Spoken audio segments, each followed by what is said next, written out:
Danas govorimo o tome kako ljeti možemo jednostavno brinuti o svom zdravlju kroz prehranu, kretanje i pozitivan odnos prema tijelu.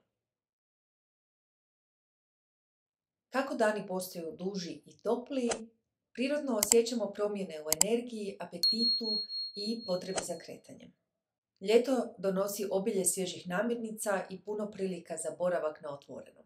Ali uz sve prednosti nosi i neke izazove, kao što su poremećaji rutine zbog putovanja, više druženja uz hranu i piće, pa i osjećaj pritiska zbog izgleda tijela. Zato je važno ljeto iskoristiti mudro, ne za stroga pravila, nego za jačanje zdravih navika koje nas podržavaju. Ljeto je idealno za lagano i redovito kretanje. Ne moramo raditi naporne treninge. Dovoljno je uključiti aktivnosti koje volimo.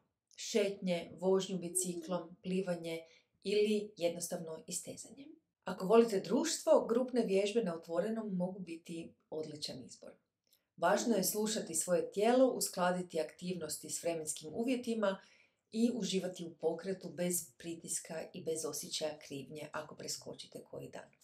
Ljeti nam prirodno pašu lakša jela, zato birajte svježe voće, povrće, hladne juhe, salate i lagane izvore proteina, ali ne smijemo zaboraviti niti na složene ugljikohidrate.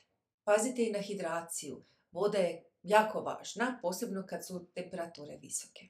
Planirajte manje, češće obroke i tako ćete izbjeći velike oscilacije energije, a tijelo će vam biti zahvalno za to. Ljeto često donosi pritisak oko izgleda.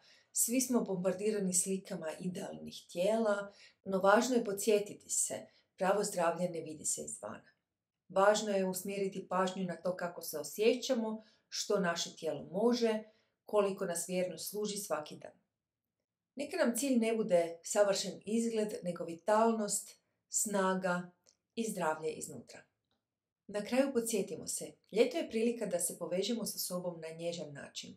Kroz jednostavne izbore poput laganog kretanja, svježe hrane i dovoljno vode uz suosjećanje prema samima sebi, možemo si omogućiti više energije, bolje raspoloženje i zdrave navike koje će trajati puno duže od jedne sezone.